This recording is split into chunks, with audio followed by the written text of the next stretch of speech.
ఇంకా మిత్రులు ఇంకా ముందుకు రండి, మీ అనుభవాలు పంచుకోండి.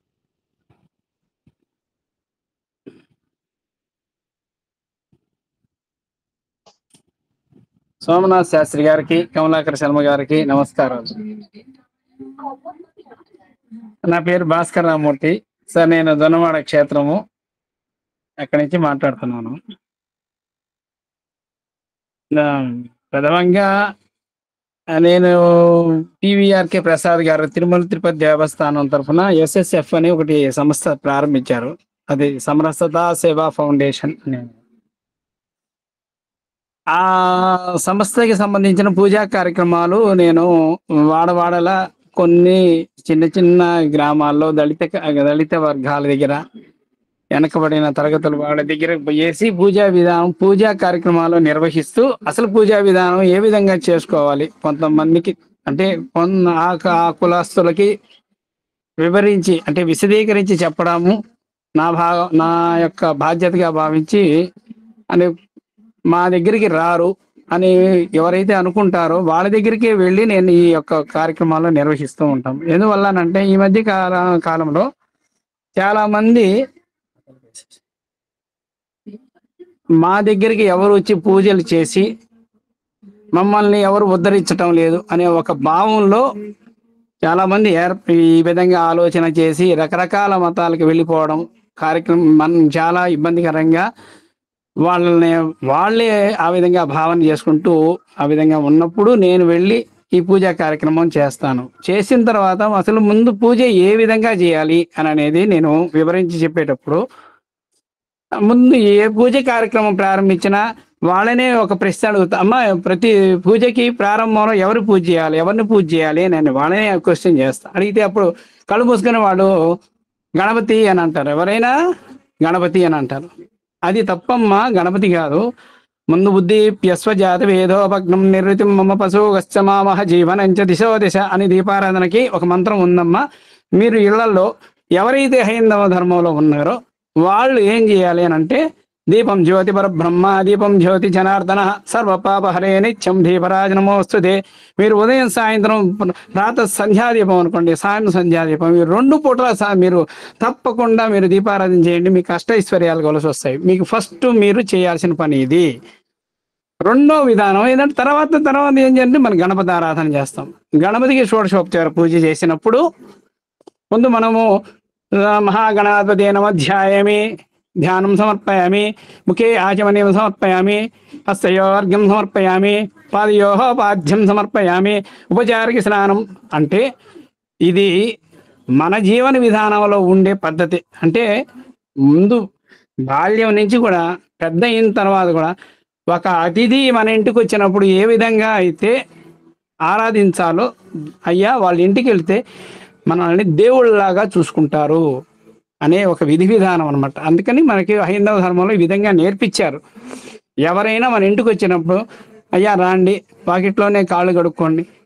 ఎందుకనంటే మనం కరోనా వచ్చింది, మన హైందవ ధర్మంలో ఎవరికి చెప్పబడలే. వీళ్ళకి వచ్చేటప్పుడే కాళ్ళు కడుక్కొని లోపలికి వచ్చి శుభ్రం చేసుకొని వచ్చేవాళ్ళు.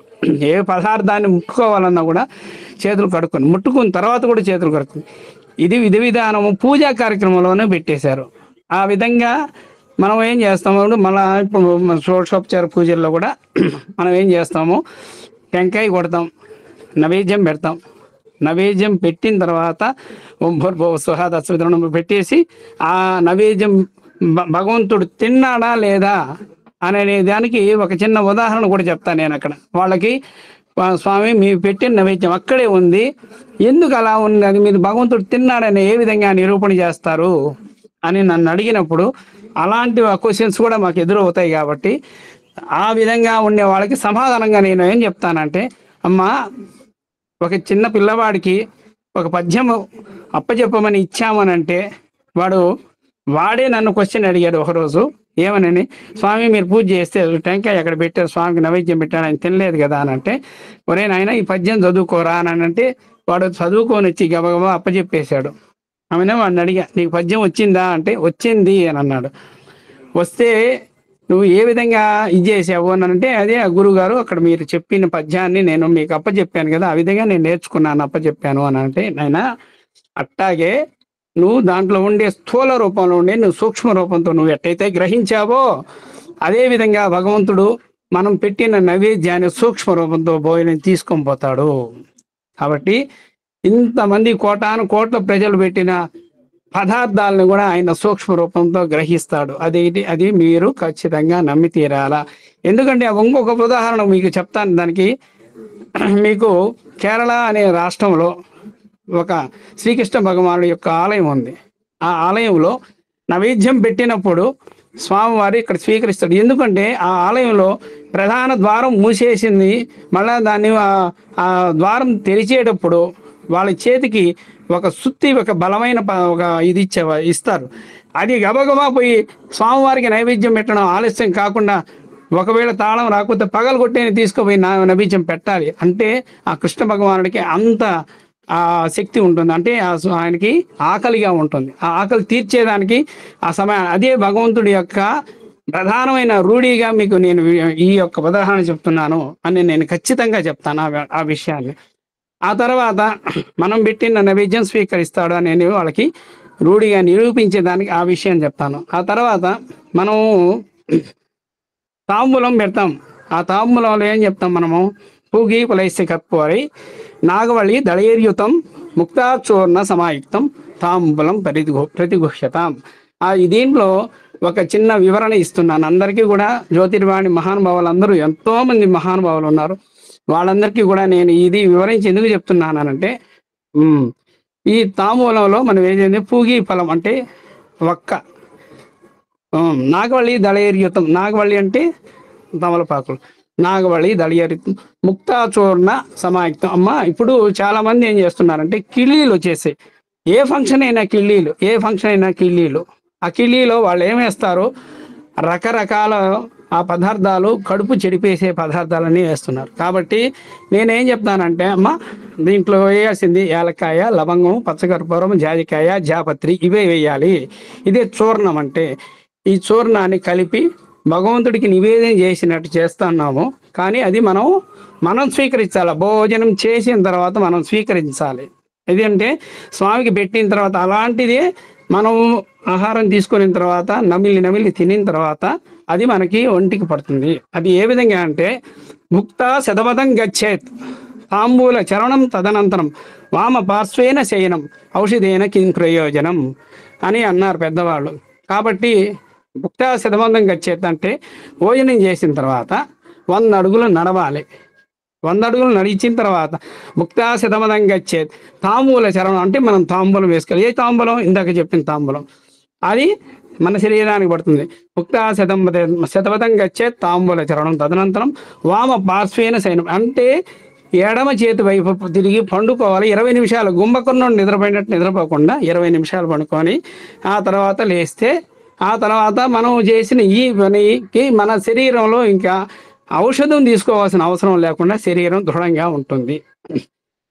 ఈ విధంగా షోడశోపచార పూజ అంతా చేసుకొని ఇది మనం మన నిత్య జీవితంలో అలవాటు చేసుకోవాలి. అతిథులు వచ్చినా ఈ విధంగా ఈ ధర్మాన్ని పాటిస్తూ, ఇప్పుడు సనాతన ధర్మం అనేది ఇప్పటిది కాదు కదా, సనాతన ధర్మం అప్పటి నుంచి ఇదే విధంగా జరుగుతున్నది. కాబట్టి ప్రతి ఒక్కరూ ఈ విధంగా ఆచరించి భగవంతుడి యొక్క అనుగ్రహానికి మీరు పాత్రలు కావాలి అని ఇది పూజా విధి విధానాన్ని నేను చెప్తాను. గురువు గారు, నాకు తెలిసింది చెప్పాను. అందరూ కూడా నన్ను ఏదైనా తప్పులుంటే క్షమించండి. మీ యొక్క కరుణా కటాక్షాలు నాకు ఉండాలని మరీ కోరుకుంటున్నాను.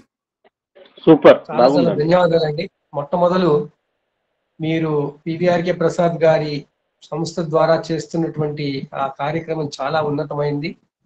అందరికీ అందుబాటులోకి మన ధర్మాన్ని, మన పూజల్ని తీసుకెళ్ళాలి కాబట్టి బాగా చేస్తున్నారు. అందుకు అందరి వైపు నుంచి, జ్యోతిర్వాణి వైపు నుంచి మీకు మా అభినందనలు.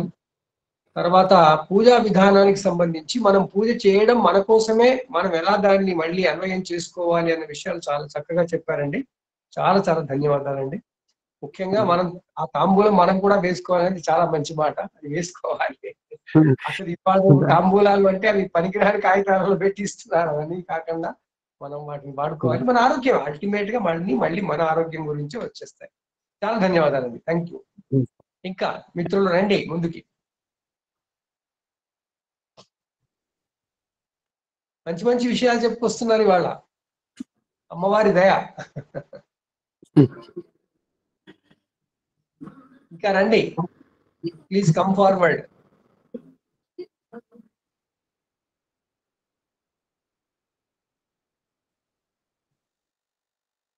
చెప్పండి అమ్మా. దేవి కటాక్షం. ఇదంతా దేవి గురించి జరుగుతుంది. గురు అందరికీ నమస్కారం అండి. హలో, వినపడుతుందా? చెప్పండి, వినిపిస్తుంది. నమస్కారం అండి. అయితే నా పేరు సంతోష్ అండి. నేను సిరిసిల్ల నుండి. సార్, గురుగారు, ఈరోజు మీరు తీసుకున్నటువంటి ఏదైతే టాపిక్ ఉందో అది చాలా సంతోషకరమైనటువంటిది.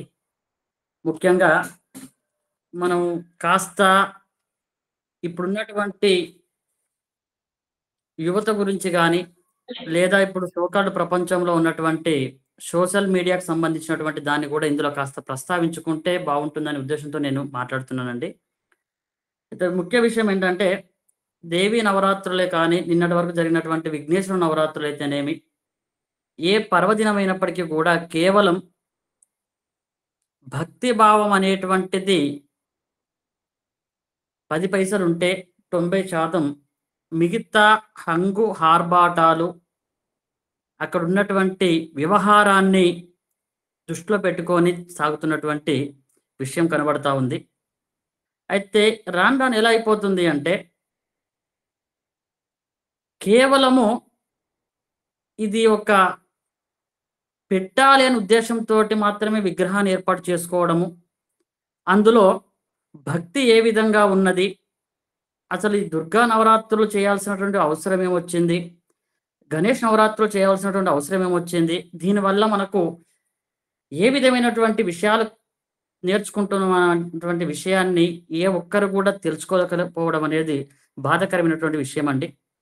రెండో విషయం ఏంటంటే, కాస్త ఈ మధ్య కాలంలో చూస్తే సోషల్ మీడియాకు సంబంధించినటువంటి వ్యవహార శైలి మన ఇంట్లో అయితేనేమి, మన చుట్టుపక్కల వాళ్ళైతేనేమి, మిగతా పిల్లలు ఎవరైతేనేమి, అర్ధరాత్రి వరకు తల్లిదండ్రుల సంరక్షణలో బర్త్డేలు చేసుకోవాల్సినటువంటి పిల్లలు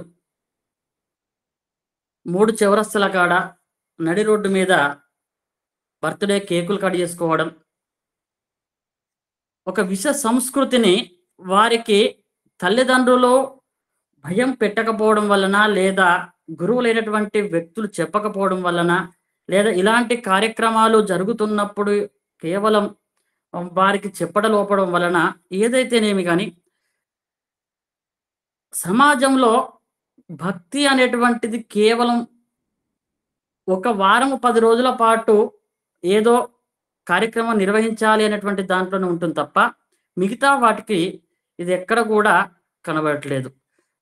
చాలా నిన్నటి వరకు నవరాత్రులు చేస్తున్నప్పుడు, నేను నవరాత్రి కార్యక్రమాలకు వెళ్ళినప్పుడు కుంకుమ పూజ కార్యక్రమాలకు వచ్చినటువంటి మహిళామూర్తులను చూస్తూ ఉంటే కొంతమంది కేవలం ఆ ఒక్కరోజు మాత్రమే నిండుగా ముత్తైదులాగా కనబడుతూ, కాళ్ళకు పారాని, తలలో పువ్వులు, చేతుల గాజులు కనబడుతూ చాలా సంతోషంగా వచ్చారండి. మిగతా 8 రోజులు విచిత్రమైనటువంటి వస్త్రాధారంతో అసలు ఎందుకు వస్తున్నారని చెప్పి చేసేటువంటి 20 నిమిషాలు 10 నిమిషాలు పూజా కార్యక్రమంలో కూడా మనశ్శాంతి లేకుండా వారిని చూడాలి అంటే కూడా అది వారికి వివాహం అయిందో తెలవట్లేదు, వివాహం కావట్లేదు తెలవట్లేదు, చేతుల గాజులు ఉండట్లేదు, మొహానికి బొట్టు ఉండట్లేదు, విచిత్రమైనటువంటి వింత పొగలతో అక్కడికి వచ్చి ప్రసాదాలు తీసుకుంటేనేమి, ఆ నైవేద్యం పెట్టడం ఏంది, ఇవన్నీ అక్కడ జరిగినటువంటి విషయాలు.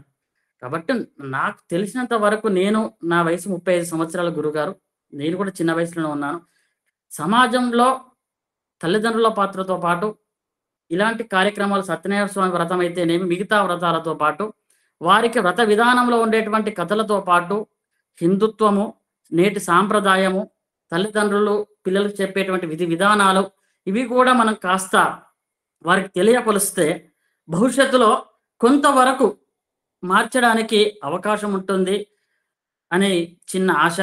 రెండవది, ఈ మధ్యకాలంలో చాలా మంది తోబుట్టులు, నా తోబుట్టు లాంటి చిన్న అక్కలు కావచ్చు, చెల్లెలు కావచ్చు, ఎవరైనా కానీ 3000 4000 పెట్టి డ్రెస్ కొంటున్నారు కానీ 30 రూపాయలు చున్నీ కొనలేకపోతున్నారండి. అది వేషధారణలో కూడా కాస్త వారికి సంస్కృతి సంప్రదాయాలతో పాటు ఇది కూడా చెప్తే రేపు భవిష్యత్తులో ప్రపంచ దేశానికి మన భారతదేశం అన్ని రకాల ప్రతి ఒక్క దాంట్లో మన భారతదేశం యొక్క అణువణువు ఉన్నది. ఈ యొక్క విష సంస్కృతి మనకు రాకుండా ఉండడానికి ఈ నవరాత్రుల నుంచైనా మనము కాస్త వారికి గతం నుంచి చెప్తా ఉన్నాము. మరొకసారి వారు గుర్తు చేసినట్టుంటే భవిష్యత్తులో ఇది ఎంతో కొంత ఉపయోగపడుతుంది అని చెప్పి తెలియజేస్తా ఉన్నాను. ఇంతటి అవకాశం నాకు ఇచ్చినందుకు పెద్దలందరికీ నా యొక్క పాదాభివందనాలు. చాలా ధన్యవాదాలండి. అందరి మనసుల్లో ఉండేది ఆవేదన మీరు చెప్పుకొచ్చారు, అంతే తేడా. కానీ ఎవరు చెయ్యాలి, ఎలా చెయ్యాలి, ఈ పెద్ద ప్రశ్నగా మారింది. అందరం అనుకుంటూనే ఉన్నాం, జ్యోతిర్వాణి కూడా ప్రయత్నం చేస్తూనే ఉంది మూఢనమ్మకాలన్నీ పోగొట్టాలని. ఎన్నో విషయాల్లో మనం మాట్లాడుకుంటూ ఉంటున్నాం. అందరం కలిసికట్టుగా మన దగ్గర మన చుట్టుపక్కల జరిగేటువంటి విషయాలు చెయ్యాలి. దీనికోసం నేను ప్రతి వాళ్ళతో ఏమంటాను, ముందు మన ఇంట్లో మనం చేయగలుగుతున్నామా అది ఆలోచించాలి. మనం చెప్పడానికి చాలా బాగుంటుంది. మన ఇంట్లో నా మనవరాలకి నేను అమ్మ నెత్తి విరబోసుకోక తల్లి, బొట్టు పెట్టుకో తల్లి అని చెప్పగలుగుతున్నానా లేదా? నా మనవడికి పొద్దున్నే బొట్టు పెట్టుకోరా బాబు అని చెప్పగలుగుతున్నానా లేదా? స్కూల్కి వెళ్తుంటే బొట్టుతో వెళ్ళురా బాబు అని చెప్పగలుగుతున్నానా లేదా? ఇది ఎవరికి వారు ముందు చేస్తే ఆటోమేటిక్ గా తర్వాత సొసైటీ అయిపోతుంది. కానీ అదే చేయలేకపోతున్నాం. దురవస్థ, దౌర్భాగ్యం ఆ పరిస్థితిలో ఉంది. కానీ ప్రయత్నం చేద్దాం. మీరు 35 ఏళ్ళు ఉన్నారు, మీరు చాలా మంచి ఆలోచన దృక్పథంతో ఉన్నారు. చేద్దాం, అందరం కలిసి తప్పకుండా చేద్దాం, ముందుకు వెళదాం. అమ్మవారు తప్పకుండా అందరికీ చేయిస్తుంది, వస్తుంది. సమాజం మళ్ళీ మంచి సమాజం వచ్చేస్తుంది. అందుకే కనీసం ఒకనాడు కుంకుమ పూజ అనడానైనా వచ్చి కూర్చుంటున్నారు కదా, అదో అదృష్టం అనుకుంటున్నాను. ముఖ్యంగా మీరు అన్నారు కాబట్టి చెప్తున్నానండి, చాలా ఓపెన్ గా అంటున్నాను. దీనికి అంతటికీ కారణం పౌరోహితులు చేయాలి. దురదృష్టవశాత్తు పౌరోహితులు చేయట్లేదు. ఎవరైనా ఏమైనా అనుకోండి, సభాముఖంగానైనా చెప్తాను నేను. ఎందుకంటే వాళ్ళు మంటపం చేసేవాళ్ళు, పూజలు చేసేవాళ్ళు, ఉత్సవాలు చేసేవాళ్ళు వాళ్ళ మనసులో కంటూ వాళ్ళు ఎలాగంటే అలా వీళ్ళు మాట్లాడుతున్నారు తప్ప, లేదండి ఆ పూజ ఇలా చేయాలండి అని ఎవరు మాట్లాడరు. అది అలా చేయడానికి ముందు మనం ఈ పౌరోహితులలో కూడా ఆత్మవిశ్వాసం పెంచాలి. పౌరోహితుల్లో దానికి సంబంధించిన ఆత్మన్యూనతా భావం ఎక్కువైపోయింది. యజమాని నాకు డబ్బుల కోసం ఏదైతే ఏందని, అలాంటిది మనం ముందు తగ్గించాలి. దానికోసం వాళ్ళని కూడా సంసిద్ధం చెయ్యాలి. చేద్దాం, అందరం ప్రయత్నం చేద్దాం. థ్యాంక్ యూ, ధన్యవాదాలు. ఇంకా ముందుకు. నమస్కారం అండి. నమస్కారం చెప్పండి. పెద్దలందరికీ నమస్కారం. నాకు అందరూ మాట్లాడినంత గొప్పగా తెలుగు గ్రాంధికంగా రాదు, కానీ నా మనసులో భావనతో నేను I'm just I felt I should share my feelings and experience. ఇది జ్యోతిర్వాణి, ఇది జ్యోతిర్వాణి, జ్యోతిర్భాష కాదు. అదే సార్, ఆ వాణి అయినా అంత బాగా ఎక్స్ప్రెస్ చేసి చెప్పుకునే తెలివి ఉండాలి కదా. నేను ఏదో వీళ్ళందరూ మాట్లాడుతున్నారు, నాకు కూడా కొంచెం చెప్పాలనే కుతూహలంతో చెప్పాలని అనుకుంటున్నాను. నాకు స్వయంగా నాకు అమ్మవారి దయ చాలా ఉంది అని అనిపిస్తుంది సార్. నాకు పెళ్ళైన తర్వాత మా అత్తగారు అమ్మవారిని పూజిస్తారు. మీరు చూసే ఉంటారు, అమ్మవారి మొహం ఉంటుంది, ఒక విగ్రహం అన్నమాట. అది మాత్రం నాకు ఇవ్వండి అత్తయ్య గారు అని చెప్పాను. అలాగే అది నా దగ్గరే ఉంది. మరి అది ఎందుకో ఏమో అమ్మవారు అలా నన్ను కనుకరిస్తూనే ఉంది. నాకు ఒక పెద్ద ఆయన, ఒక అస్ట్రాలజర్ సార్, ఆయన ఇప్పుడు లేరు. మేము ఆ ఇల్లు కట్టుకున్నప్పుడు మాకు ముహూర్తం పెట్టినప్పుడు, అమ్మ నువ్వు లలితా సహస్రం చదువు అని చెప్పారు. 94లో సార్, ఇది అబౌట్ 30 ఏళ్ల క్రితం. నేను అన్నాను, సార్ నాకు ఫస్ట్ థింగ్ అంత టైం ఉండదు, అప్పుడు పిల్లలు చిన్నవాళ్ళు, నాకు బోలెడు PhD చేస్తున్న చాలా పనులు ఉండేవి, ఇల్లు కన్స్ట్రక్షన్. ఇంకోటి ఏంటంటే తెలుగు నాకు గ్రాంధికంగా రాదు. ఇన్ని చెప్పాక, అమ్మ నువ్వు కొని వింటూ అయినా చెయ్యి, వంట పర్వాలేదు అన్నారు. తర్వాత ఇంకొక చిన్న 2 లైన్లు చెప్పారు సార్. అది ఓం శరణాగత దీనార్థ పరిత్రాణ పరాయణే సర్వశార్థి హరే దేవి నారాయణి నమోస్తుతే. ఇది 16 సార్లు చెప్పుకుంటే లలితా సహస్రంతో ఈక్వలెంట్ అమ్మా అని చెప్పారు. సో అది నేర్చుకుని అది చెప్తూ ఉన్నాను. తర్వాత మేము మళ్ళా ఇండియాకి వచ్చిన తర్వాత నేను మా అత్తగారి దగ్గర నేర్చుకున్నాను సార్ లలితా సహస్రనామం. అది అప్పటి నుంచి వదలకుండా ఇప్పటిదాకా దాకా నేను పఠనం చేస్తూనే ఉన్నాను. ఇంకా అది వచ్చేసింది. మరి ఏమైనా ఎక్కడైనా తప్పులు దొలుతాయేమో తెలియదు, అమ్మకు క్షమించాలి. నాకు అది చేస్తున్న వారం రోజులకే నాకు నిధిలో జాబ్ వచ్చింది. అలా ఎన్నో జరిగాయి సార్. నాకు ఈ రోజు కూడా మధ్యాహ్నం నేను అనుకున్నది ఏదో అనుకున్నాను మనసులో, అది వెంటనే మీరు నమ్ముతారో లేదు చదవడం పూర్తయింది లలితా సహస్రనామం, నాకు అది నిదర్శనం కనిపించింది సార్. అలా ఎన్నిసార్లు అమ్మ నాకు చాలా సార్లు దయ చూపిస్తూనే ఉంది. నేను 108 రకాలతో పూజ చేయడం, మణిద్వీప వర్ణనకి పూజ చేయడము, ఇలా రకరకాల పూజలు నాకు ఎందుకో అది లోపల నుంచి తెలియకుండా నాకు అనుభూతి వస్తుంది. ఆ డైరెక్షన్ ప్రకారం నాకు మొన్న ఒక ఆయన మా ప్రొఫెసర్ గారు కొలీగ్ 90 years దగ్గర ఉంటాయి, ఆయన ఇప్పుడు యుఎస్ లో ఉన్నారు. అమ్మా నువ్వు లలితా శాస్త్రం చదువుతున్నావు, ఖడ్గమాల కూడా చదువమ్మా అని చెప్పారు. సరే సార్ మీరు చెప్పారు కదా నేను చూస్తాను అన్నాను. అలాగే చదవడం మొదలెట్టాను ఆయన చెప్పిన వేళ విశేషం ఏంటో. అలాగా అమ్మవారిని ఎవరైనా సరే మనం we have total 100% faith and surrender అసలు టోటల్లీ, డెఫినెట్లీ మనకి అది తెలుస్తుంది సార్. అది నిదర్శనం తప్పకుండా కలుగుతుంది, అది నమ్మాలి అంతే. అన్ఫార్చునేట్లీ మన సనాతన ధర్మ ఎలా అంటే అది ప్రూఫ్ వెంటనే ఉండదు కదా. So it is difficult to convince the younger generation who always question but they want proof ప్రతి దానికి. అది మనం ఖచ్చితంగా నాకే తెలియదు ఎన్నో విషయాలు ఆన్సర్ చెప్పడం, దానివల్ల మనం కొంచెం వి ఫాల్ బ్యాక్ అనిపిస్తోంది సార్. సరే sir, thank you very much, you encourage me to speak. ధన్యవాదాలమ్మా అనురాధ గారు, చాలా చాలా ధన్యవాదాలు. మంచి మాటలు మాట్లాడారు, మంచి మాటలు చెప్పారు జ్యోతిర్వాణి. ధన్యవాదాలు సార్, అందరికీ నమస్కారం. అందుకే మనం శాస్త్రీయత తెలుసుకోవడం, మనమే సమాధానాలు చెప్పగలిగే సామర్థ్యం పెంచుకోవడమే మనం చేయాలి. అదే మనం సార్. అవును అవును అవును, డెఫినెట్లీ సార్, ఒప్పుకుంటాను. నమస్కారం అండి, థ్యాంక్ యూ. నమస్కారం. ఇంకా మిత్రులు ముందుకు రండి. రవీంద్రనాథ్ గారు. నమస్కారం గురువు గారు, జ్యోతిష్ సభా సరస్వతికి నమస్కారము. ఇప్పుడు మనము ఈరోజు పండగలు వాటి యొక్క విశిష్టతను చెప్పుకున్నప్పుడు అందరూ చాలా చక్కగా వివరించారు. ఈ సందర్భంలో ముందు మిత్రుడు సమాజంలో ఉన్న వింత పొగరును కొంత చర్చించారు. దీంట్లో భాగంగా ఒక్క విషయం చెప్పాలను. ఈ పొద్దు కాలం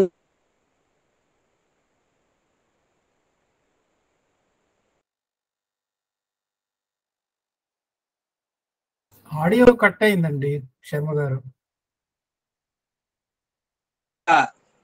ఇది చెయ్యాలి అనేట్టు ఉంటుంది, అంటే వాళ్ళదే విధానము. కానీ పూర్వం నుంచి మనకు తెలిసింది ఏంటంటే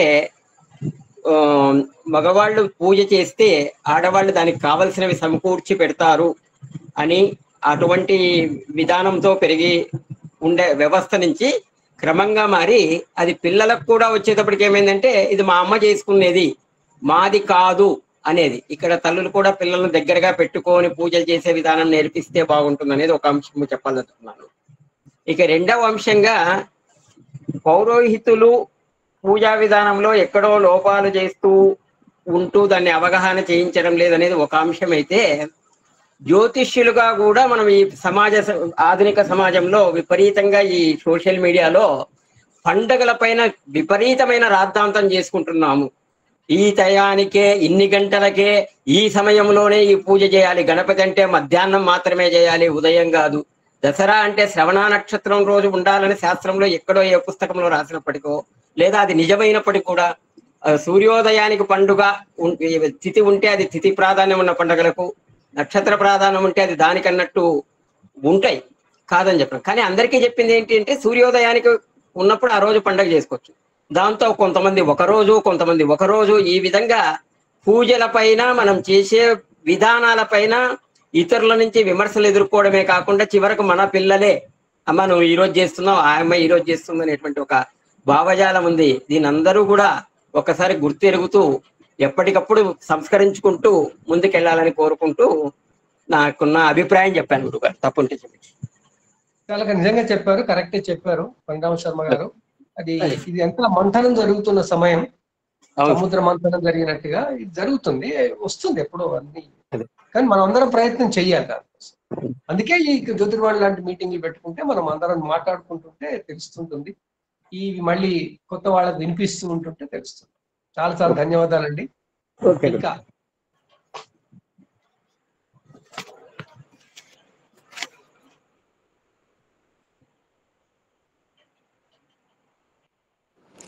గురువులందరికీ నమస్కారం. నా పేరు గజానన్. నేను ఒక చిన్న ఇన్ఫర్మేషన్ షేర్ చేసుకుందామని చెప్తున్నాను. గురుభ్యో నమః, శ్రీ మాతే నమః. దసరా నవరాత్రులు అనగానే బతుకమ్మ ఇవన్నీ అందరికీ గుర్తుకొచ్చే అంశాలు. అయితే కొందరి దగ్గర కొన్ని పద్ధతులు ఉన్నాయి సార్. కొన్ని ఘటస్థాపన అనేది కొన్ని ప్రాంతాలలో కూడా ఉంది. సో ఘటస్థాపన అంటే దీపం. ఆ దీపం ఏం చేస్తారంటే 9 రోజులు అది వెలుగుతూనే ఉంటుంది. సో ఆ 9 రోజులు వెలుగుతుంది. కొన్ని దగ్గరనేమో 3 రోజులు ఘటస్థాపన చేస్తారు సార్. సో ఈ ఘటస్థాపన వల్ల ఏమవుతుంది అంటే ఈ దసరా రోజు అందరూ వెళ్ళి జంబి చెట్టుకు పూజ చేసి అది అందరికి తెలిసిందే. పాండవులు అక్కడ అవన్నీ దాచిపెట్టి చెట్టు దగ్గర పూజ చేసుకొని తీసుకొని వస్తారు కాబట్టి అక్కడ పూజ చేసి జంబి తీసుకొని వచ్చి ఇంట్లో దేవుడికి వేసి అందరికి జంబి పంచడము ఇలాంటివన్నీ కొన్ని సాంప్రదాయాలు కూడా ఉన్నాయి సార్. సో దీంతో ఏమవుతుంది అంటే ఎప్పుడైతే మనం ఘటస్థాపన చేస్తామో ఆ దసరా రోజు ఆ ఘటస్థాపన ఏదైతే దీపం ఉంటుందో దానితో అందరికి ఎవరైతే జంబి తీసుకొని వచ్చి జంబి పంచుతారో దానికి సంబంధించిన వాళ్ళకి అందరూ వచ్చి హారతి చేస్తారు సార్. సో దాంతో ఏమవుతుందంటే విజయం సాధించారు అనే నమ్మకంతో వాళ్ళకందరికి హారతి చేసి వాళ్ళు బాగుండాలి అనే చెప్పేసి ఇది చేస్తారు. ఇది ఒక సాంప్రదాయం కూడా ఉంది సార్. ఇది చెప్దామని నేను అనుకున్నాను. ధన్యవాదాలు సార్ అందరికి. జగదీష్ గారు కరెక్ట్ గా చెప్పారు. ఘటస్థాపన దీపం కోసం అనేది నిజంగా, ఎందుకంటే రాత్రి కాలం పెరగడం ఆరంభం అవుతుంది కాబట్టి దివారాత్రాల సమయం సమానం అయిపోయి రాత్రి కాలం పెరిగిపోతుంది కాబట్టి ఆ వేడి లొకాలిటీలో వేడి ఉండాలి, ఇంట్లో వేడి ఉండాలని ప్లస్ వెలుగు ఉండాలనే ఉద్దేశంతో ఘటస్థాపనతో ప్రారంభం అవుతుంది. చాలా బాగుంది, చాలా బాగా చెప్పారు. ధన్యవాదాలు. ధన్యవాదాలు.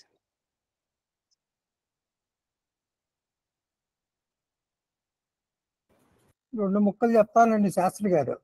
తప్పకుండా సార్, మీ ఆశీర్వచనం కావాలి, మీ జ్యోతిర్వాణి కావాలి. సభకి నమస్కారం. దసరా దేవీ నవరాత్రులు దసరా అనగానే నేను నా చిన్నతనంలోకి వెళ్ళిపోతా. ఇప్పుడు ఆ పద్ధతి ఏమీ పాటించట్లేదు. ఎందుకు పోయిందో ఆచారం అనేది తెలియదు. దసరా అనగానే దసరా నాడు మాస్టర్ పిల్లల్ని తీసుకుని ఇంటింటికి తిప్పేవారు. పిల్లల చేతుల్లో విలంబులు పట్టుకున్నారు, విలంబులు గులాం ఉండేవారు, గులాం చల్లుతుండేవారు. మాస్టర్ పిల్లలు తీసుకుని ఇంటింటికి తిప్పితే ఇంటింటికి వెళ్ళిన తర్వాత ఆ బిడ్డలకు తల్లులు పిల్లలందరికీ మిఠాయిలు పంచేవారు. గురువు గారికి దక్షిణ కింద ఇచ్చేవారు. అయ్యేవారికి చాలు 5 వరహాలు, పిల్లగాళ్ళకి చాలు పప్పు బెల్లాలని చెప్పి పాటలు పాడేవాళ్ళు. అవి ఎంతో కోలాహలంగా ఉండేది, ఎంతో ఉత్సాహంగా ఉండేది. ఇప్పుడు ఆ పద్ధతి ఎక్కడ కనబడడం లేదు. అది దసరా అనేది ఎక్కడి నుంచి వచ్చింది అంటే ఎప్పుడో 1600 నాడు రాజా వాడియర్ ఆఫ్ కర్ణాటక ఆయన మొదలు పెట్టాడు ఈ ఆచారాన్ని అని చెప్పి చెప్పబడుతోంది. కానీ ఇది ఉత్తరాదిలో తీసుకుంటే, నేను ఉత్తరాదిలో ఉండొచ్చాను కాబట్టి అక్కడ ఉత్తరాది నాడు ఏంటంటే దశమి నాడు 10వ రోజున శ్రీరాముడు రావణాసురుడిని నిర్జించి సీతమ్మవారిని తీసుకొచ్చాడు అని చెప్పబడుతోంది. అక్కడ దసరా ప్రాముఖ్యత, దసరా విశిష్టత అంటే ఉత్తరాదిలో ఆ రకంగా చెప్పుకుంటారు. మనం ఇక్కడ దేవీ నవరాత్రులు అనగా మహిషాసుర మర్దనం గురించి చెప్పుకుంటాం. మనం ఈ శాస్త్రానికి పండగల విశిష్టత కూడా ఉత్తరాదికి దక్షిణాదికి తేడా ఉంది. అది ఎందుకనే ఆ తేడా వస్తుందో, లేదా ఈ 2 డేట్లు కోయిసైడ్ అవుతున్నాయా అనేది మరి పెద్దలు ఎవరైనా వివరిస్తే తెలియాల్సిందే. కానీ ప్రాముఖ్యత విషయంలోకి వస్తే ఉత్తరాదిలో ఒక రకంగాను దక్షిణాదిలో ఒక రకంగానూ ఉంది. సరే, ఇంకా దేవీ నవరాత్రులు అంటే ఇప్పటికే పరమ పవిత్రమైన మనకి దక్షిణాయనలో ఈ చలికాలం వచ్చినప్పుడు మనకి పొలం పనులు అవి తక్కువ ఉంటాయి. దైవ ధ్యానం వగేరా వగేరా వగేరా మన పెద్ద గురువు గారు కమలాకర్ శర్మ గారు మాటి చెప్తూనే ఉన్నారు ఈ విషయం. దసరా 9 రోజుల నవరాత్రులు అంటే victory of good over evil, చెడు మీద మంచి విజయాన్ని సాధించిన సమయము. దుష్టులు దుష్ట ప్రవర్తన ఎలా ఉండేది, దాని అమ్మవారు ఎలా నిర్జించారు, అమ్మవారికి ఉన్న ఎన్ని రకాల రూపాలు ఉన్నాయంటే 9 రకాల రూపాలు ఉన్నాయని చెప్పారు. ఒక్కో రోజు ఒక రకమైన విశిష్టత ఉంటుంది, దానికి తగిన పూజ అది ఉంటుంది. ఇవన్నీ పెద్దలందరూ బాగా శాస్త్రాలు చేసిన గురువులందరూ చేస్తున్నాం. మా పిల్లవాళ్ళందరూ దండం పెట్టుకుని పప్పు విలాలు ఎప్పుడు పెడతారా అని చూస్తుండేవాళ్ళు. పూజా పునస్కారాల గురించి నేను ఎంతకన్నా ఎక్కువ చెప్పలేనండి. నేను ఏదో అష్టాలజీ అంటే మాట్లాడతాను కానీ ధన్యవాదాలు. ఆచారం ఎందుకు మారింది అనేది ఎవరైనా చెప్పగలిగితే బాగుంటుంది. ఆ రోజుల్లో అలా ఉండేది. మరి ఇప్పుడు ఎందుకు మాస్టర్లు పిల్లల్ని తీసుకెళ్ళటం లేదనేది తెలియదు. సార్ చాలా మంచి ప్రశ్న వేశారు. అది నిజంగా మనం ఆత్మావలోకనం చేసుకోవాల్సిన ప్రశ్న. నాకు ఈ క్షణాన్ని అనిపించేది చెప్తాను సార్. మీరు అన్నట్టుగా నేను నా చిన్నతనంలో దసరాలు ఇలాగే జరిగేవి. ఒక 10-20 ఏళ్ల తర్వాత ఎప్పుడైతే మన స్వాతంత్ర్యం వచ్చి 47 వచ్చిన తర్వాత 56 తర్వాత 66, ప్రతి 10 ఏళ్లకి మన సామాజిక జీవన విధానం మారిపోతుంది. స్కూల్ విద్య ఎక్కువైంది. స్కూల్ విద్య ఎక్కువైన తర్వాత స్కూల్స్ అప్పుడు గవర్నమెంట్ వరకు ఉన్నాయి. అప్పుడు గవర్నమెంట్ స్కూల్స్ ఉన్నంత వరకు నడిచింది.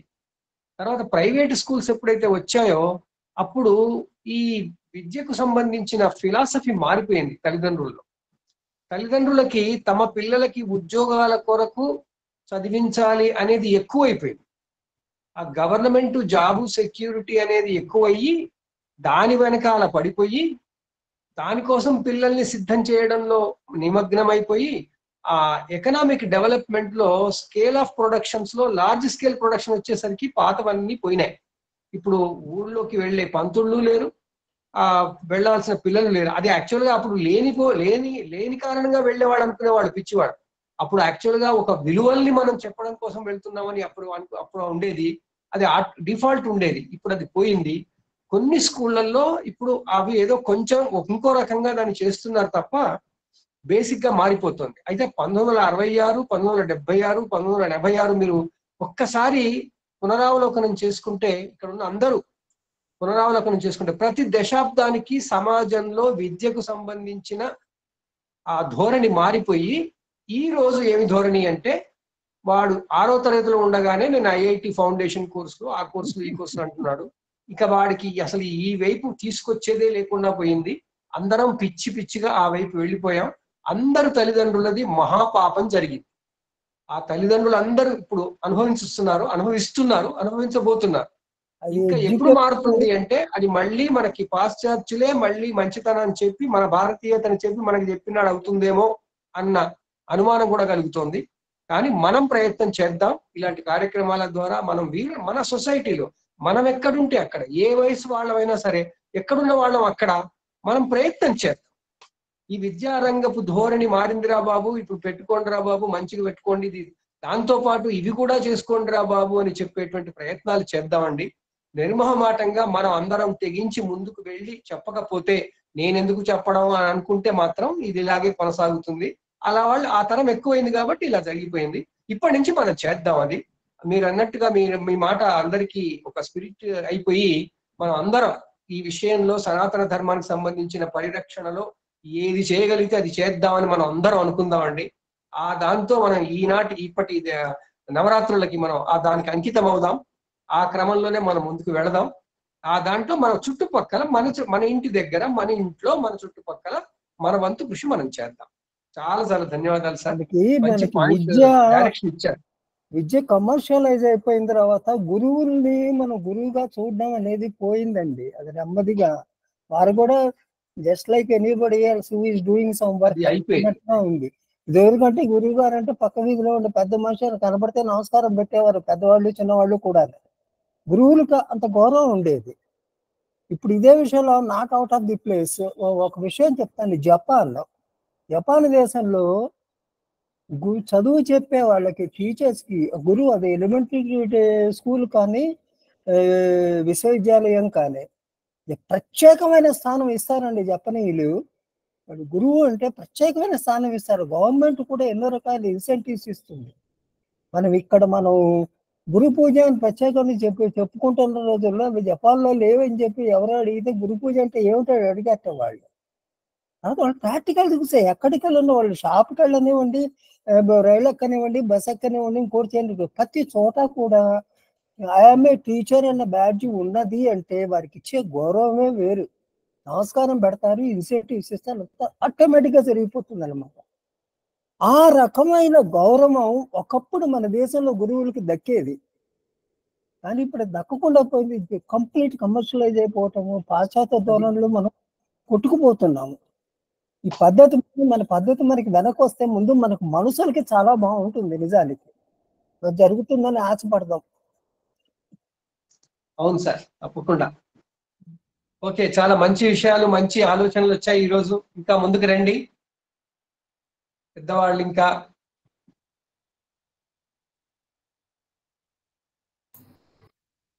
రవీంద్రనాథ్ గారు నమస్కారం అండి. మీరు మంచి మాటలు చెప్పారు. ఇందాక శాస్త్రి గారు చెప్పినట్టు నమస్కారం అండి. ఇందాక శాస్త్రి గారు చెప్పినట్టు మనకి 1956 నుంచి ప్రతి 10 సంవత్సరాలకి ఏవైతే మార్పులు వచ్చినాయో మన విద్యారంగంలో, అది మనం గమనించినట్లయితే ఇప్పుడు నాకు కూడా అంటే నా చిన్నతనంలో మేము చూసినప్పుడు మాకు పుస్తకాల్లో రామాయణం గురించి, మహాభారతం గురించి, ఈ దసరా పండగ, దీపావళి పండగ, వీటన్నిటి గురించినటువంటి కథలు ఉండేవి. ఆ పండుగలు ఎందుకు జరుపుకుంటున్నాం, ఎలా జరుపుకోవాలి, వీటన్నిటి గురించినటువంటి సమాచారం పాఠ్య పుస్తకాల్లో ఉండేవి. అవి ఒక క్రమంగా వాటిని ఏంటంటే మన సనాతన ధర్మానికి సంబంధించిన వాటన్నిటిని గ్రాడ్యువల్ గా తీసేశారండి. అంటే అసలు సెక్యులర్ అంటే మరి నేను తప్పు మాట్లాడుతున్నామో సోషల్ ప్లాట్ఫామ్ లో తెలియదు, కానీ కొన్ని పదాలని వాటిని ఏం చేశారంటే స్ట్రాటజిక్ గా డిఫైన్ చేసి ఒక క్రమంగా మనకు సనాతన ధర్మానికి సంబంధించిన వాటన్నిటినీ కూడా పాఠ్య పుస్తకాల నుంచి తీసేశారండి. ఇది జరిగిన తర్వాత చాలా మనకి నష్టం జరిగింది. అదొకటి. నెక్స్ట్ ఏంటంటే ఈ ఇందాక శాస్త్రి గారు ఇంకో విషయం కూడా చెప్పారు. అంటే మనకు పాఠ్య పుస్తకాల ద్వారా పిల్లలకి చెప్పాల్సినటువంటి, అంటే స్కూళ్ళల్లో చెప్పాల్సినటువంటి అవసరం ఒకటి ఉంది. తర్వాత సామాజికంగా చూసినట్లయితే ఎక్కువ ఎఫెక్ట్ సమాజం మీద పురోహితులు, పంచాంగకర్తల యొక్క ఇన్ఫ్లుయెన్స్ చాలా ఉందండి. అంటే నేను నా పర్సనల్ ఎక్స్పీరియన్స్ తోటి నేను ఎంతో మందితో మాట్లాడినప్పుడు అక్కడ లోకల్ గా ఉండే గుడిలో ఉన్నటువంటి వాళ్ళ అయ్యగారు అని పిలుస్తారు. మా అయ్యగారు ఇలా చెప్పారండి, లేదా మా పంతులు గారు ఇలా చెప్పారండి అని వాళ్ళు దానికి స్టిక్ ఆన్ అయిపోతున్నారు అనమాట. సరే, ఆయన చెప్పింది ఎంతవరకు సమంజసం, ఎంతవరకు కరెక్ట్ అనేటువంటిది ఆలోచించినట్లయితే అందులో చాలా దోషాలు ఉన్నాయి, వాళ్ళు చెప్పే దాంట్లో తప్పులు ఉన్నాయి అనేటువంటిది మనకు అర్థమవుతోంది. అంటే కానీ అది మనం చెప్పినప్పుడు వాళ్ళు దాన్ని స్వీకరించడానికి సిద్ధంగా ఉండలేదు. మా పంతులు గారు చెప్పారు, మాకు అంతే, ఆయన మాకు చాలా కాలం నుంచి మాకు ఆయన చెప్తున్నారు కాబట్టి మేము దాన్ని విశ్వసిస్తాం అనేటువంటి మాట వీళ్ళు చెప్తున్నారు.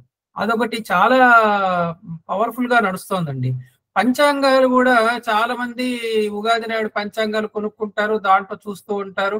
ఆ పంచాంగాల్లో కూడా రకరకాలైనటువంటి విషయాలు చెప్పబడుతున్నాయి. ఒక పంచాంగంలో ఉన్నది ఒక పంచాంగంలో కాంట్రడిక్ట్ అవుతున్నాయి. మనం కూడా చూస్తూనే ఉన్నాం. ఒక్కొక్క పీఠం వాళ్ళు ఒక్కొక్క పంచాంగం రిలీజ్ చేస్తారు. ఆ పంచాంగకర్తలు అందరూ మరి చాలా వేద పండితులు, చదువుకున్న వారే, కానీ అందులో కూడా మనకి చాలా రకాలైనటువంటి కాంట్రడిక్టింగ్ ఇవి ఉంటున్నాయి అన్నమాట. సో ఇంకొకటి మనకి సమాజంలో ఇది చాలా ఎఫెక్టివ్ టూల్ అయిపోయింది పంచాంగం అనేది. పురోహితుల యొక్క వాళ్ళు చెప్పేది ఇప్పుడు ఎట్లయితే మెడికల్ ఫీల్డ్ లో గనక అసలు డాక్టర్ల కంటే ఆర్ఎంపీ డాక్టర్ల ఎఫెక్ట్ ఎక్కువ ఉంటుందండి. ఆర్ఎంపీ డాక్టర్ల చేతిలోనే మొత్తం ఫార్మా ఇండస్ట్రీ కానివ్వండి, మెడికల్ ఇండస్ట్రీ కానీ మొత్తం వాళ్ళ చేతుల్లో ఉంది. వాళ్ళు రిఫర్ చేయకుండా ఇప్పుడు అసలు కార్పొరేట్ హాస్పిటల్స్ కి పేషెంట్లు వచ్చే పరిస్థితి లేదు. మొత్తం మెడికల్ ఇండస్ట్రీ అంతా they are ruled by RMPs అనమాట. ఇప్పుడు అలా మెయిన్ డాక్టర్స్ కూడా వాళ్ళ మీద డిపెండ్ అయిపోయారు. వాళ్ళు రిఫర్ చేస్తే కానీ వీళ్ళ కేసులు రావు. ఇప్పుడు అట్లాగే ఏమైందంటే ఈ మొత్తము మనకి సమాజంలో ఉన్నటువంటి సనాతన ధర్మానికి అంత మూల స్తంభాలుగా వీళ్ళందరూ ఉన్నారు. పురోహితుల వ్యవస్థ ఉంది. ఆ పురోహితుల వ్యవస్థ అనేటువంటి దాంట్లో మార్పులు కనుక రానట్లయితే మనం చేసేటువంటి ప్రయత్నాలు మొత్తం సఫలీకృతం కాదు. కొంతవరకు మనం సఫలీకృతం కావచ్చు, కానీ పంచాంగకర్తలను పురోహితులకి మనం వాళ్ళతోటి కొన్ని సమావేశాలు ఏర్పాటు చేసుకోవడం కానివ్వండి, వాళ్ళతో చర్చించడం కానివ్వండి, అయితే ఇటువంటివన్నీ కూడా మనం చేయాల్సిన అవసరం ఉంటుంది. పాఠ్య పుస్తకాల్లో సిలబస్లు తీసుకురావడం అనేది ఇప్పుడు గవర్నమెంట్ల చేతిలో ఉంది. వాళ్ళకు ఉన్నటువంటి కొన్ని పొలిటికల్ రీజన్స్ వల్ల వాళ్ళు ఇప్పుడు ఎట్లాగో వాటిని మార్చలేరు. కనీసం మనం ఈ ప్లాట్ఫామ్స్ ద్వారా మనం కొన్ని ప్రయత్నాలు మనం చేయవచ్చు అన్నమాట. దానికి కొంత మనం పూనుకోవాల్సిన అవసరం ఉందనేది నా అభిప్రాయం.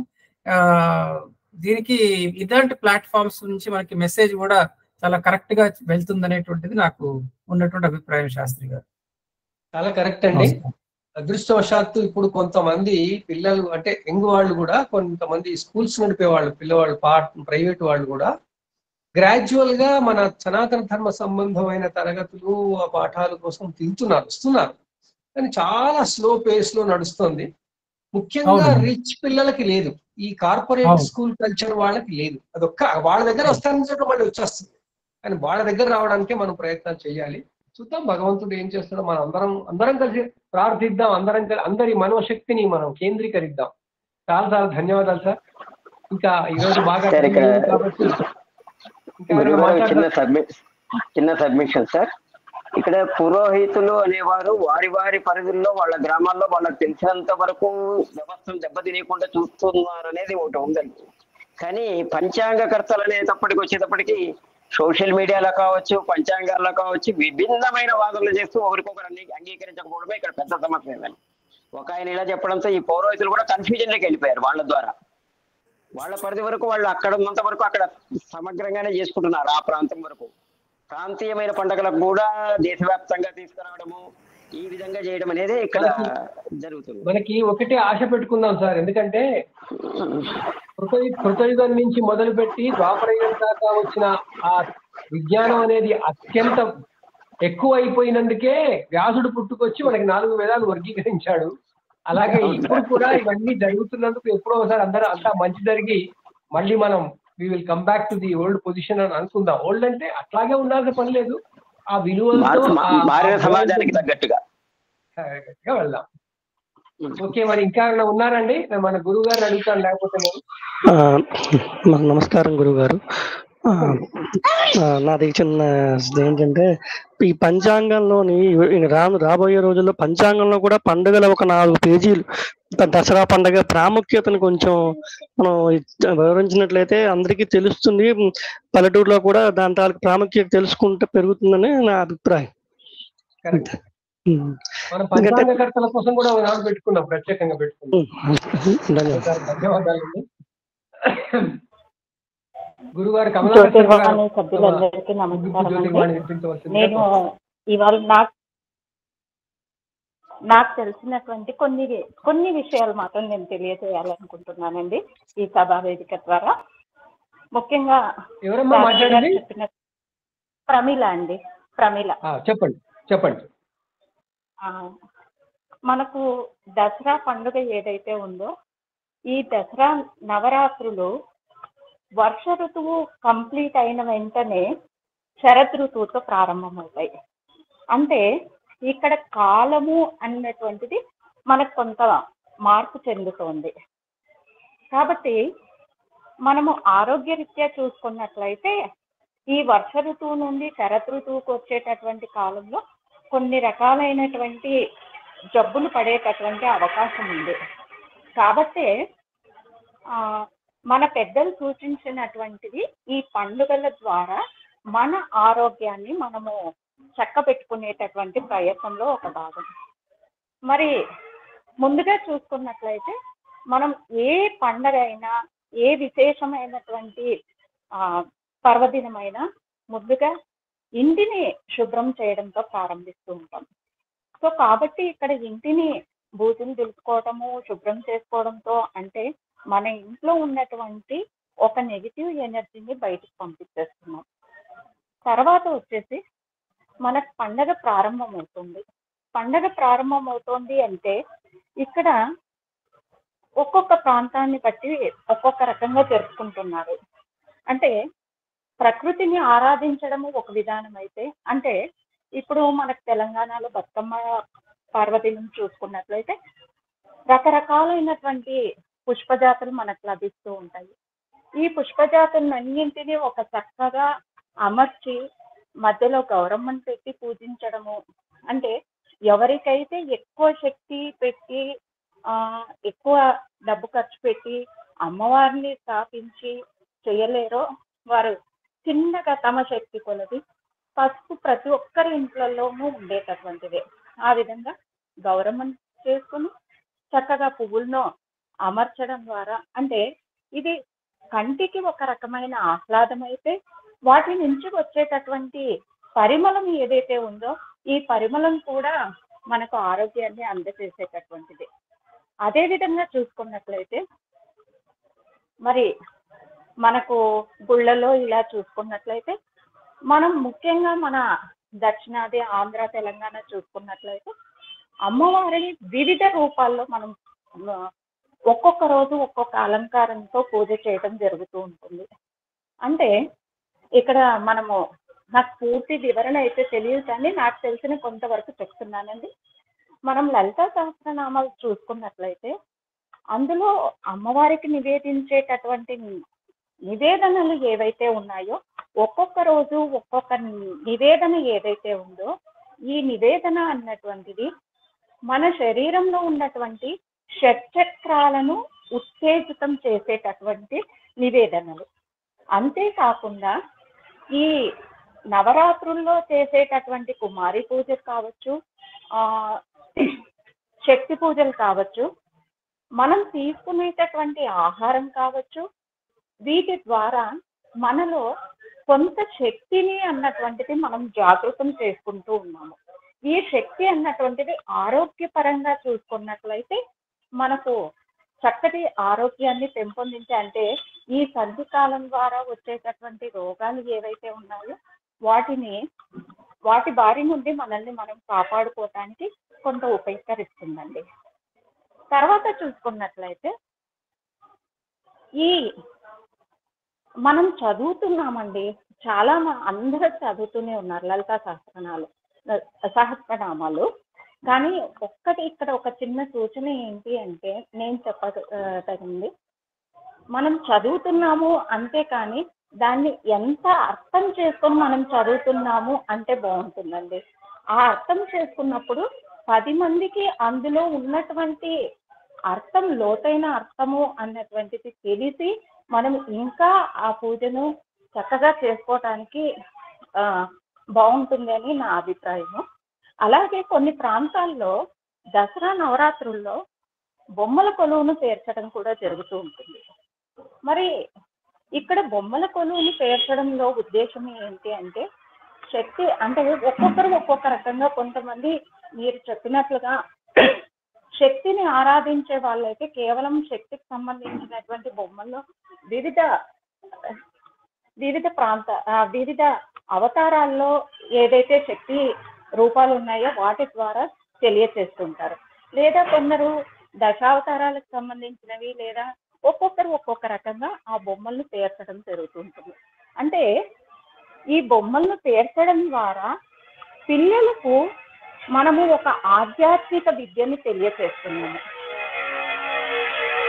ఇప్పుడు ఈ పద్ధతులన్నీ కూడా ఈ సోషల్ మీడియా పుణ్యం కావచ్చు, లేదా మీడియా పుణ్యం కావచ్చు, వాటి ద్వారా ఇవన్నీ క్రమక్రమంగా దూరం అయిపోయి సెలవు వచ్చింది అంటే పిల్లల చేతిలో మొబైల్స్, టీవీ, సినిమాలు.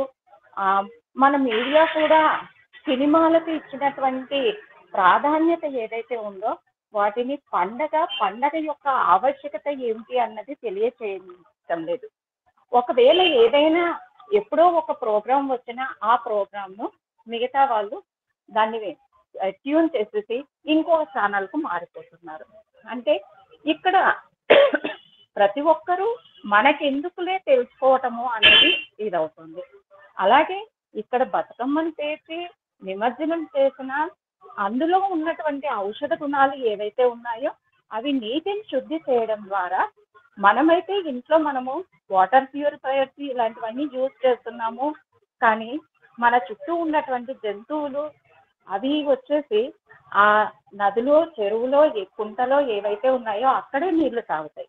మరి ఈ విధంగా అది గణేష్ నవరాత్రుల్లో కావచ్చు, లేదా ఇలా బతుకమ్మను చేసి నిమజ్జనం చేయడం ద్వారా కావచ్చు, ఆ నీటిని శుద్ధి చేసే ఒక ప్రక్రియగా నేను భావిస్తున్నానండి.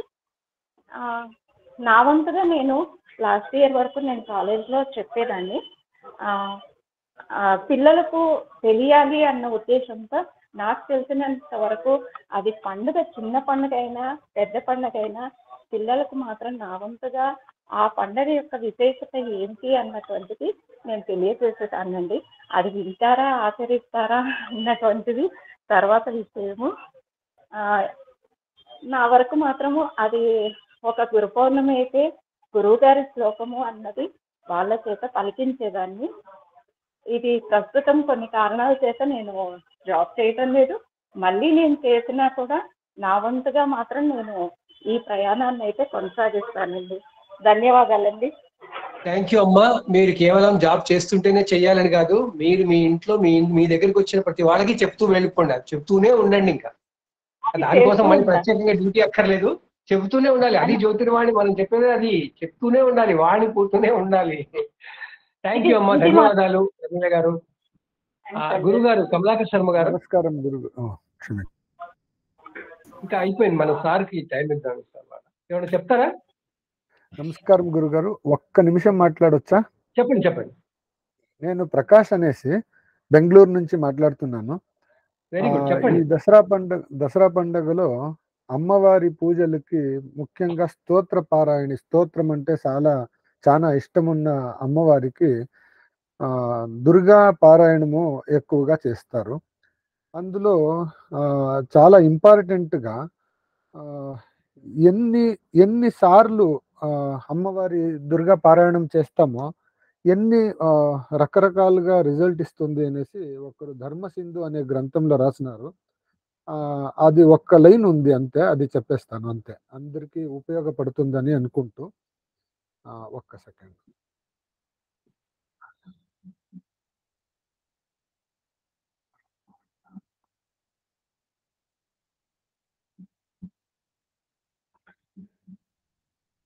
మ్యూట్ గా ఉన్నారు. ఓకే, ఒక్క సెకండ్ గురుగారు.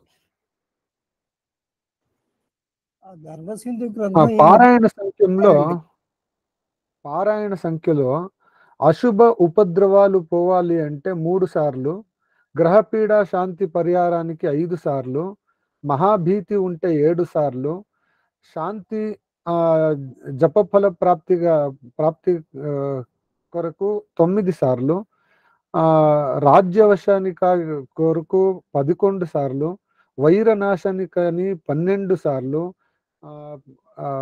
పతి పత్ని వశానికి అనేసి 14 సార్లు, సౌఖ్యానికి ఐశ్వర్యానికి 15 సార్లు, పుత్ర పౌత్ర ధన ధాన్య ప్రాప్తి కొరకు 16 సార్లు, రాజభయ నాశనానికి 17 సార్లు, అరణ్యంలో ఉండే భీతి ఏమన్నా ఉంటే శమనానికి 20 సార్లు, బంధ విమోచనానికి 25 సార్లు, ఇలా చెప్తూ 100 సార్లు పఠనం ఏమన్నా చేస్తే అలాంటి వారికి చికిత్సకు అందని రోగాలన్నీ దూరం అవుతాయి. మరి ఆయుష్ పెరుగుతుంది, వైర వృద్ధి పోతుంది, ఇలా చెప్పినారు. ఇంతే గురుగారు. నేను ఒక చిన్న విచారము చెప్పేదానికి అవకాశం ఇచ్చింది. చాలా చాలా బాగుంది. మీరు జ్యోతిర్వాణి గ్రూప్ లో ఉన్నట్టయితే దాంట్లో మెసేజ్ పెట్టండి, నేను ఫార్వర్డ్ చేస్తాను. నాకు పెట్టండి లేదా మీరు పెట్టండి. షూర్ గారు, ధన్యవాదాలు గురుగారు. Let us give it to everybody in the groups. Dharmasindhu గ్రంథం ఈ మధ్య మన గ్రూప్ లో షేర్ అయింది. అవును సార్, నిజంగానే అందరికి కావాలి. కుందుర్తి నారాయణ గారు ధర్మసింధు గ్రంథం మన గ్రూప్ లో పోస్ట్ చేశారు. ఆ గ్రంథం అందరూ డౌన్లోడ్ చేసుకుని చూడండి, అందులో చాలా విషయాలు ఉన్నాయి, నేను చూశాను. అది చెప్పాలి అనేది చెప్పలేదు, ఇన్నిసార్లు అన్నారే కానీ అమ్మవారి లైన్ ఏంటో చెప్పలేదు. సరే, దుర్గా పారాయణ అండి, పూర్తి దుర్గా పారాయణ, సప్తశతి పారాయణం చేస్తే ఎన్నిసార్లు చేయాలనేది పారాయణం గురించి. ఓకే, అందరికీ ధన్యవాదాలు. ధన్యవాదాలు గురువు గారు కమలాకర్ శర్మ గారు. యోదేవ సవితాస్మాకం ధియో ధర్మాదిగోచరాః ప్రేరయేత్ తస్యేత్ భర్గః తద్వరేణ్యముపాస్మహే. శ్రీ గురుభ్యో నమః. శ్రీమాత్రే నమః. నమస్సభాయ్ సరస్వతి స్వరూప జ్యోతి స్వరూప సభకు నమస్కరిస్తూ, అమ్మవారి నవరాత్రుల విశేషం లోపల ప్రత్యేకంగా దేనికైనా ఒక విజ్ఞానం వెనక నుంచి ఉంటుంది అనేటటువంటిది చాలాసార్లు మనం మాట్లాడుకునేది మళ్ళీ ఒకసారి రిపీట్ చేసే ప్రయత్నం చేస్తాను. నేను దేవీ నవరాత్రులు సరే, ఇది కన్యామాసంలో వస్తాయి. మనకు గణపతి ఉత్సవాల చివరిలో మనకు ఆ కథలోనే చివరగా కన్యామణిని పట్టుకొని సింహం ఎలుగుబంటి గుహలో నుంచి బయటికి వచ్చినటువంటి కృష్ణుని యొక్క లక్షణమే సూర్యుడు కన్యారాశిలోకి వచ్చినట్టుగా మనకు సూచన చేయడం జరుగుతుంది ఆ కథలో. జాంబవతిని మణిని పట్టుకొని వస్తుంది. మణి సూర్యునికి సంకేతం అయ్యేటట్టయితే జాంబవతి కన్యారాశికి సంకేతంగా బయటికి వచ్చినట్టుగా చూపించడం అనేది కన్యారాశికి సంకేతంగా చెప్తూ ఉంటుంటారు దాంట్లో. సరే, ఈ కన్యారాశిలోకి వచ్చిన సందర్భం లోపల నుంచి మనము అమ్మవారికి అటు నవరాత్రులు, ఇటు తెలంగాణ ప్రాంతం లోపల అమ్మవారికి పుష్పోత్సవం చేసుకునేటటువంటి విధానం ఒక రకమైన ప్రత్యేకమైనటువంటి రంగులతో కూడుకున్నవి. మన కళ్ళకు వాసనల వల్ల వచ్చేటటువంటి ఆరోగ్యము, సద్దులు, ఈ వ్యవహారం తెలంగాణ ప్రాంతం లోపల ప్రత్యేకంగా చూపించదగింది. ఇక్కడ అలంకార విశేషాల్లో కూడా మనకు ప్రత్యేకంగా చూసుకునేటప్పుడు ఆకాశం నుంచి వస్తున్నటువంటి సూర్యుని కిరణాలు మనకు మన ఓజోన్ పొర లోపలకు ఏర్పడ్డ తర్వాత మనకు వేరు రకాల రంగుల్లో కనపడుతూ ఉండటం సహజం. పొద్దున్నే మనకు కనిపించేటటువంటి కిరణాలన్నీ కూడా ఎట్లా ఉంటుంటాయి అన్నప్పుడు సూర్యోదయము, అరుణోదయం అని చెప్పేసి ఉంటుంది. ఈ అరుణోదయంతో పాటు వచ్చే సూర్యోదయం మధ్య లోపల కనిపించేటటువంటి ఆ ఎరుపు కిరణాల జాలం అంతా కూడా బాలా త్రిపుర సుందరి అలంకారంగా చూస్తారు. అందుకే అమ్మవారి అలంకారాల లోపల అరుణ కిరణ జాలై అనుకుంటూ మొదలవుతుంది. అది ఆ బాలా త్రిపుర సుందరి అలంకారం ఉదయకాలంలో బాలత్వం లోపల ఉండే సూర్యుని కిరణానికి సంకేతంగా చూపిస్తూ ఉంటారు. అది మెత్తగా ప్రశాంతంగా ఉంటుంది, ఎరుపుదనంతో ఉంటుంది, ఆకర్షణీయంగా ఉంటుంది. అందుకనే మనకు చిన్నపిల్లల ఉత్సవాలన్నీ ఆ రోజు చేస్తూ ఉంటాం. బాలాజీ కూడా మనకు శ్రీవారిని బాలాజీ ఉత్సవంలో భాగంగా చేసి బాలాజీ అని పిలుస్తూ ఉంటారు. బాలా త్రిపుర సుందరి రూపమే అని చెప్పేసి మన వాళ్ళందరి నమ్మిక కాబట్టి అందుకని అమ్మవారి నవరాత్రులు కూడా అదే సమయాలు, ఆ శ్రీవారి నవరాత్రులు కూడా బ్రహ్మోత్సవాలు కూడా అదే సమయంలో పెట్టే సంప్రదాయం అక్కడి నుంచే వచ్చింది మనకు. సరే, ఏదేమైనా మొత్తానికి ఎవరి ఆలోచనలు ఎటు ఉన్నప్పటికీ కూడా తర్వాత కిరణాలు కొంచెం ఆరెంజ్ కలర్ కిరణాలకు వస్తున్న సందర్భం లోపల దాని గాయత్రి కిరణం అని చెప్పేసి అనుకున్నాం మనం. గాయత్రి కిరణం లోపల రక్షణ అనేటటువంటిది ముఖ్యంగా ఉంటుంది కాబట్టి డి విటమిన్ సోర్స్ అది మనకు డి విటమిన్. అందుకని ఆ సమయం లోపల అర్ఘ్యం విడిచి, అంతకుముందేమో సూర్య నమస్కారాలు చేసి ఆ సమయానికి వచ్చేసరికి నెమ్మదిగా అర్ఘ్యం విడిచే సంప్రదాయం ఉంది. ఆ తర్వాత మూడవ కిరణం కొంచెం మనం వేగంగానే తీసుకునేటట్టయితే తర్వాత కిరణం ఇవాళ రేపు ఏదన్నా ఒకటి ఏదో రికార్డ్ అయింది, అది కూడా రాగానే మన గ్రూపుల్లో దీనికి సంబంధించిన వివరంతో కూడుకున్నటువంటి యూట్యూబ్ది ఒకటి ఉంది, అది పెడతాను. మూడవ కిరణాన్ని మనం అన్నపూర్ణ కిరణం అంటుంటాం. ఆకాశం నుంచి వచ్చేటటువంటి సూర్య కిరణమే మన చెట్ల మీద పడి పత్రహరితం అనేటటువంటిది డెఫినెట్ గా అక్కడ మనకు పత్రహరితంతో సూర్యకిరణం సంయోగం చెంది కిరణజన్య సంయోగ క్రియ ఏర్పడుతుంది. అక్కడి నుంచి ఆహార ప్రోడక్ట్ అవుతుంది. ఆ సూర్యకిరణానికి ఇచ్చేటువంటి నమస్కార ప్రక్రియ మనకు అన్నపూర్ణాదేవిగా మన వాళ్ళు నమస్కరించే విధానం. ప్రకృతిని నమస్కరించడం కోసం ఇన్ని రకాలుగా మన వాళ్ళు చేసిన వైజ్ఞానిక ప్రక్రియ తలుచుకుంటే వాళ్ళకి ఎంతసార్లు సాష్టాంగ నమస్కారం చేసినా కానీ మనకు తెలివి తీరదు. అంత వైజ్ఞానికమైనటువంటి స్థితి మన వాళ్ళు ఎట్లా గమనించారో మనకు అర్థం కాదు. అదేవిధంగా మహాలక్ష్మీ కిరణం అనేది కూడా భూమి మీద వచ్చేటువంటి కిరణజాలం వల్లనే పైనుంచి వచ్చే కిరణాలు భూమి లోపల ఉండే వేడి రెండు కలిస్తేనే ఇక్కడ మనకు సంపద అంతా ఏర్పడుతుందండి. భూమి మీద వచ్చే సంపద, బయటికి కనిపించే చెట్ల సంపద, బయటికి కనిపించే జల సంపద కాకుండా అంతఃశక్తిగా ఉండేటటువంటి జలము కానీ, గ్యాస్ కానీ, ఆ తర్వాత పెట్రోలు, డీజిల్ లాంటి అటువంటివి కానీ, తర్వాత బంగారం లాంటి ముడి సరుకులు, ముడి ఖనిజాలు కానీ, ఎటువంటిదైనా కానీ భూమిలో నుంచి రావాలి. ఆ బయటికి లోపల కనిపించే సంపదలకు ప్రతిరూపంగా ఆకాశం నుంచి వచ్చే కిరణము, భూమి నుంచి వచ్చే వేడి, రెండింటి మధ్య లోపల జరిగే సంయోగ క్రియ, ఇది మహాలక్ష్మి కిరణం.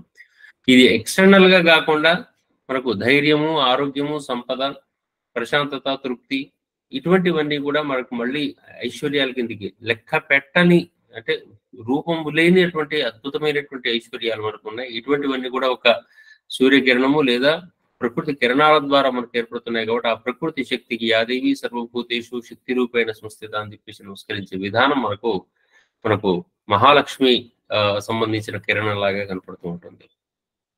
ఈ భూమి చుట్టూ ఉండే హిరణ్య ప్రాకారము లేదా ఓజోన్ పొర లోపల పంచభూతాల శక్తి అనేది పంచీకరణ విధానంతో ఉండటం వల్ల మనం అందరం బతుకుతున్నాం.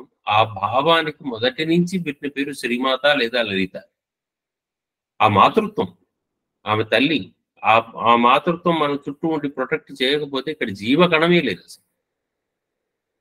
ఆ జీవకణం అనేటటువంటిది మన దగ్గర ప్రోడక్ట్ అయ్యి ఎన్లార్జ్ అయ్యి చాలా పెద్దగా మారి మనందరినీ రక్షించగలిగి ఇంతింత శరీరాలను అంతంత పెద్ద పెద్ద తిమింగిలాలను కూడా రక్షించగలిగిన శక్తి వచ్చిందంటేనే డెఫినెట్ గా అది లలితకు సంబంధించినటువంటి కిరణం. అది శ్రీమాత అనే పేరుతో అదే వైష్ణవులు దాన్ని శ్రీదేవిగా చూశారు. సూర్యునికి 2 భార్యలని, సూర్యుడు అంటే విష్ణువు, విష్ణువుకి 2 భార్యలుగా స్వీకరించి ఓజోన్ పొరను లోపల ఉండేటువంటి మొత్తం శక్తిని శ్రీదేవిని, భూమిని భూదేవిని, శ్రీదేవి భూదేవి 2 భార్యలుగా అక్కడ కథనాలన్నీ తీసుకొచ్చారు. అది పెద్దదైనటువంటి అంటే మనం సాహిత్యాన్ని ఆ ధోరణిలో చూసేటప్పుడైతే ఆ విషయాలన్నీ మనకు ఆ ప్రతీకలు అర్థమవుతూ ఉంటుంటాయి. అదేవిధంగా ఏదైనా వస్తువు యొక్క పరిజ్ఞానం ఏర్పడాలంటే దాని మీద ఒక వెలుగు పడాలి. చీకట్లో ఉన్నప్పుడు ఆ విషయం పరిజ్ఞానం లేదు. వెలుగు పడితే ఆ వస్తువు ఏంటో తెలుస్తుంది. అక్కడ పాము ఉందా, తేలుందా, టేబుల్ ఉందా, మనిషి ఉన్నాడా, ఏముంది, తలుపు ఎక్కడుంది, కిటికీ ఎక్కడుంది అనే విషయం తెలుస్తాయి. వెలుగు లేనప్పుడు విషయం అర్థం కాదు.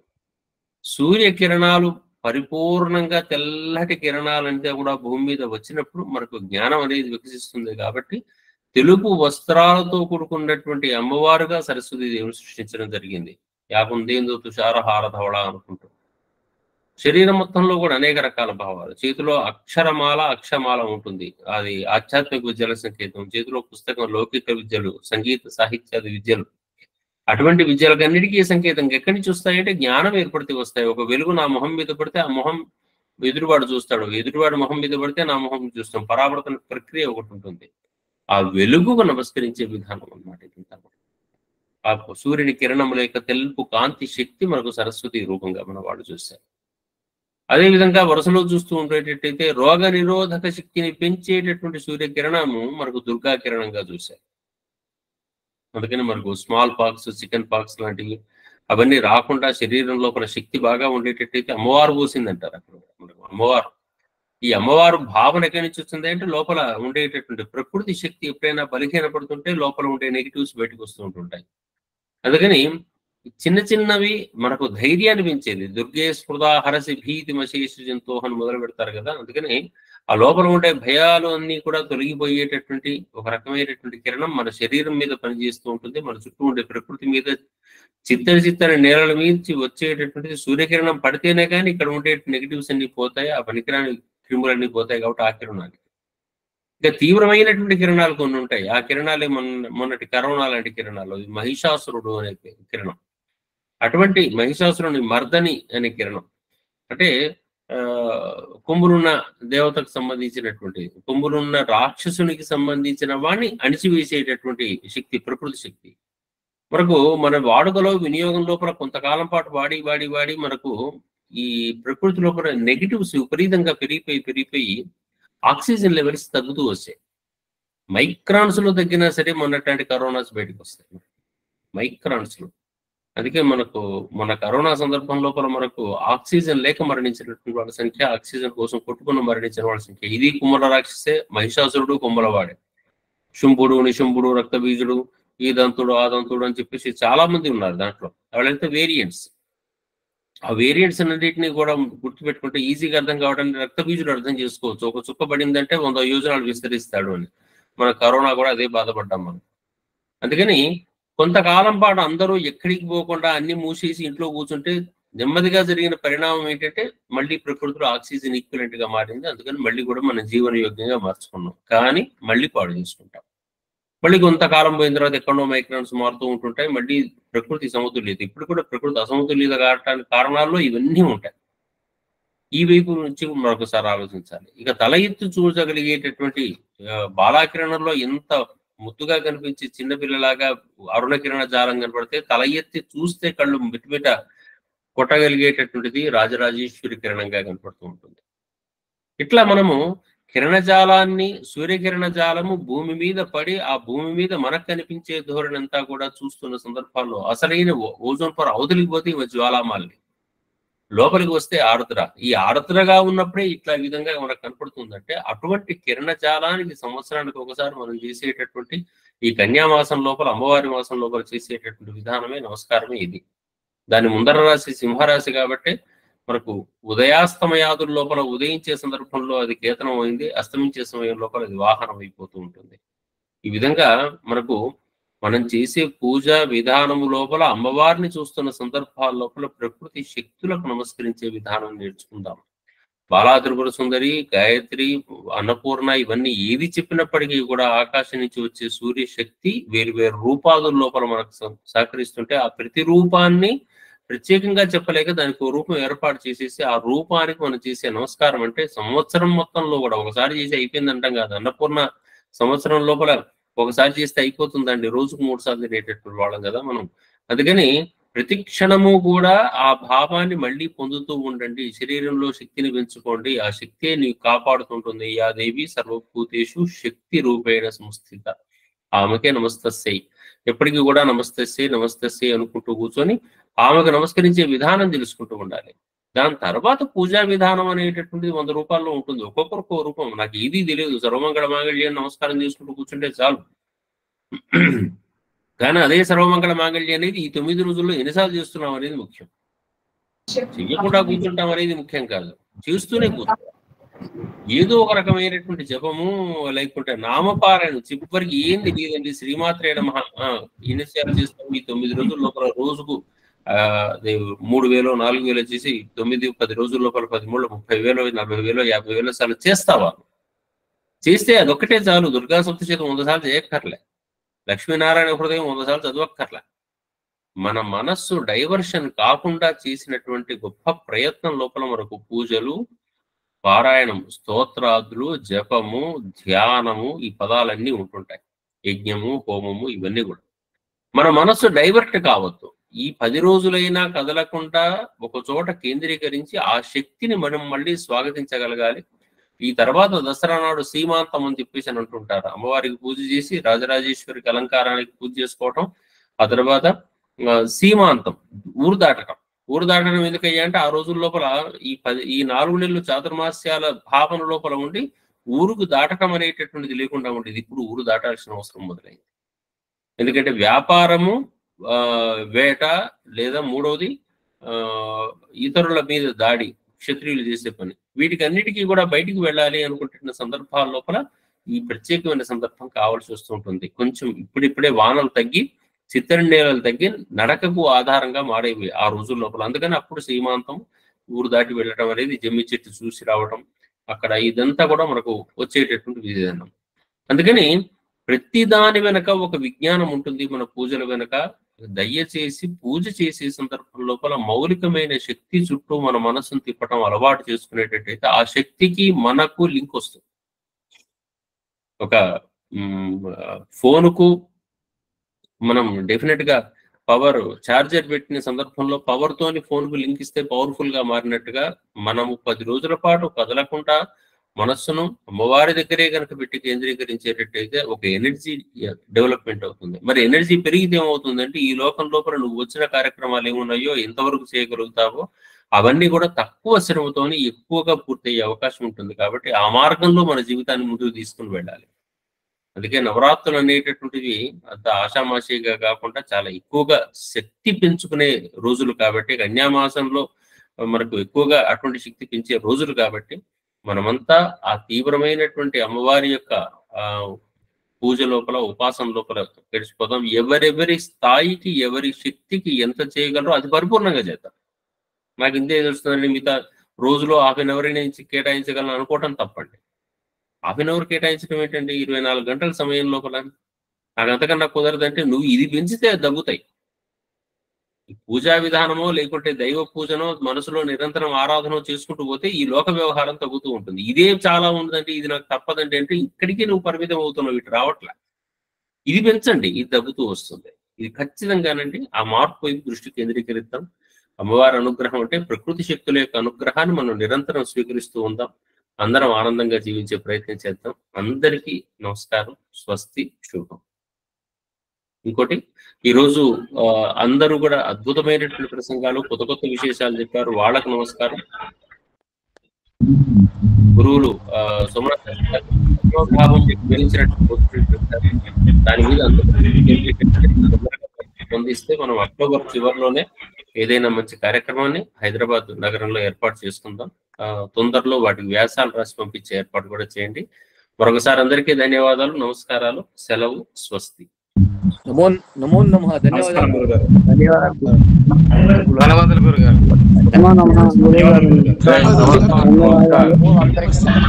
ధన్యవాదాలు గురుగారు. నమస్కారం గురుగారు. ధన్యవాదాలు. నమో నమః. ధన్యవాదాలు గురుగారు. సరే.